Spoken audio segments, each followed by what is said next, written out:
Halo semuanya, buat Anda yang statusnya PPPK atau pegawai pemerintah dengan perjanjian kerja, pernah nggak sih bingung soal aturan cuti? Nah, tenang aja. Kali ini kita bakal kupas tuntas panduan resminya, langsung dari Peraturan BKN Nomor 7 Tahun 2022. Biar semuanya jelas.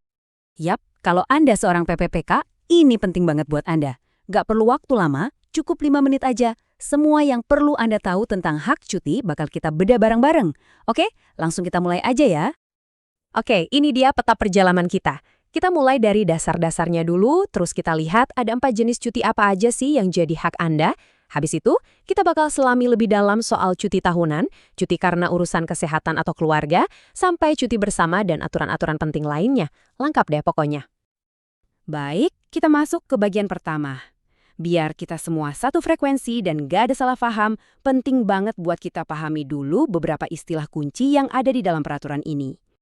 Yang pertama, tentu saja, PPPK. Ini singkatan dari Pegawai Pemerintah dengan Perjanjian Kerja. Jadi, simpelnya kalau Anda adalah pegawai pemerintah dengan sistem kontrak, nah peraturan inilah yang jadi panduan cuti Anda. Selanjutnya, cuti. Definisinya sederhana banget, yaitu izin resmi buat nggak masuk kerja dalam periode waktu tertentu. Gampang kan? Dan yang terakhir, PPK. Ini bukan singkatan yang lain, tapi Pejabat Pembina Kepegawaian.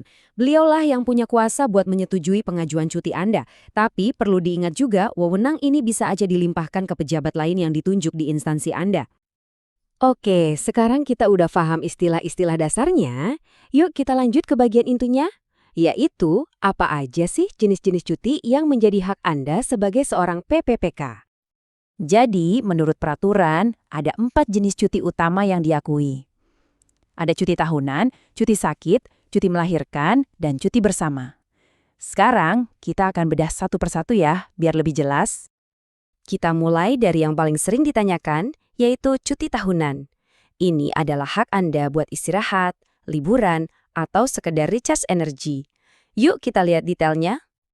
Oke, ini dia, angka pentingnya, 12 hari. Jadi, intinya, kalau Anda sudah bekerja minimal 1 tahun penuh tanpa putus, Anda langsung dapat hak cuti tahunan sebanyak 12 hari kerja. Catat ya, kuncinya itu di masa kerja 1 tahun. Nah, cara ngajunya gimana? Gampang kok. Anda tinggal buat permohonan tertulis. Nanti akan ditinjau dulu oleh atasan langsung Anda. Baru deh keputusan finalnya keluar dari PPK atau pejabat yang sudah diberi wewenang. Nah, ini nih pertanyaan yang sering muncul. Kalau cuti tahunan saya nggak habis, gimana nasibnya? Apakah hangus begitu saja? Jawabannya, eits, tunggu dulu, nggak selalu hangus kok. Ada aturannya biar sisa cuti bisa dipakai di tahun berikutnya. Kita lihat yuk. Aturannya keren nih. Jadi sisa cuti Anda itu bisa diakumulasi. Gini cara kerjanya. Kalau Anda udah kerja lebih dari 2 tahun, sisa cuti tahun lalu bisa digabung. Jadi totalnya bisa sampai 18 hari. Wah, malah kalau masa kerja udah di atas 3 tahun dan cuti gak diambil-ambil selama 2 tahun, jatah Anda bisa numpuk sampai 24 hari. Lumayan banget kan? Tapi, ada pengecualian penting nih. Dalam kondisi darurat, misalnya ada keluarga inti yang sakit keras atau meninggal, atau untuk pernikahan pertama Anda boleh kok ambil cuti tahunan meskipun belum setahun kerja. Maksimalnya adalah 6 hari kerja. Oke, selanjutnya kita bahas jenis cuti yang kadang datangnya tak terduga, yaitu cuti yang berhubungan dengan kesehatan dan keluarga. Ini adalah hak yang sangat penting ketika Anda benar-benar membutuhkannya. Nah, slide ini menjelaskan perbedaannya dengan jelas. Cuti sakit itu ya untuk kondisi kesehatan Anda sendiri, termasuk kalau misalnya terjadi keguguran dan durasinya bisa bervariasi. Kalau cuti melahirkan, durasinya sudah pasti dan ini khusus untuk kelahiran anak pertama sampai ketiga selama Anda jadi PPKK. Khusus untuk cuti sakit, kalau Anda sakitnya lebih dari 14 hari, Anda berhak dapat cuti sampai 1 bulan penuh. Syaratnya gampang, cukup lampirkan surat keterangan dari dokter pemerintah. Peraturan ini juga sangat perhatian pada kasus-kasus khusus. Kalau amit-amit terjadi keguguran, hak cutinya itu 1,5 bulan. Untuk kecelakaan saat kerja, Anda berhak cuti sampai masa kontrak berakhir.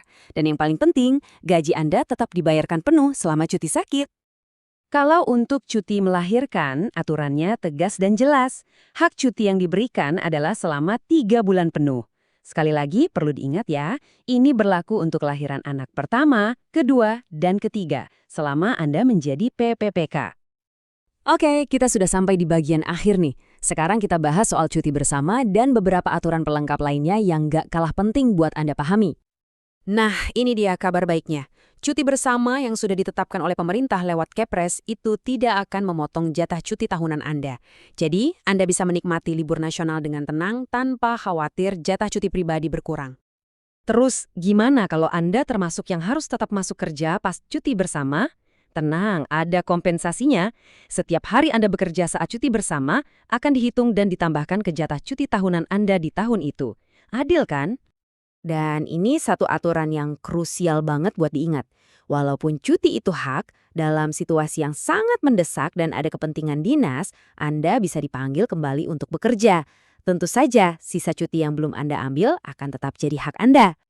Nah, sekarang Anda sudah tahu semua aturannya, luar dalam. Pertanyaan terakhir dari saya, dengan bekal informasi ini, gimana nih cara Anda merencanakan cuti dengan lebih baik lagi supaya keseimbangan antara kerjaan dan kehidupan pribadi bisa makin mantap? Semoga penjelasan ini bermanfaat ya.